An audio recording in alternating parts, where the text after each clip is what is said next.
युक्त 2 छात्र छात्री मान पय आसीगला बहुत बड़ खुशी खबर जहाँकि उच्च माध्यमिक शिक्षा परिषद द्वारा एक सूचना रही। आसंता 26 तारिख में +2 परीक्षाफल प्रकाश पाए बोली सूचना रही। गोटे दिन में आसवाक जाऊँगी कला विज्ञान वाणिज्य और धंदामूलक रिजल्ट।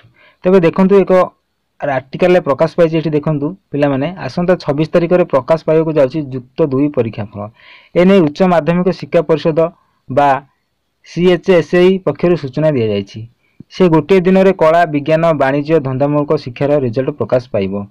से एक वेबसाइट जारी कर वेबसाइट हूँ www.orisharesult.nic.in। यही वेबसाइट को जाई आपण माने निजर रिजल्ट को आपण माने निज मोबाइल द्वारा चेक करि परिबे। ता सहित देखंतु चलित वर्ष केते जण पिला को विभाग रे परीक्षा देइचंती।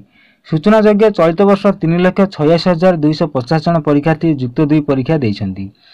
एमानक मध्यरे होचंती 3,60,198 जन होचंती रेगुलर एवं 26,052 जन एक्स रेगुलर रहिचंती परीक्षार्थी।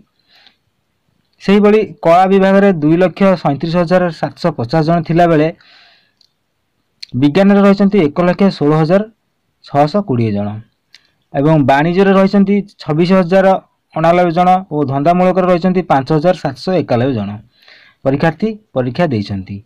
मोट छात्रक संख्या मध्यरु 1 लाख होचंती 1,69,361 जन छात्री एवं छात्रक संख्या होची 1,86,899 रही। तेबे एही भली नुआ नुआ इनफॉरमेशन पाया पई मो चैनल को सब्सक्राइब कर रखि थांतु एवं ऑल नोटिफिकेशन को ऑन कर दियंतु। जदि वीडियो टी भल लागिथा निहाते गोटे लाइक कर दियंतु।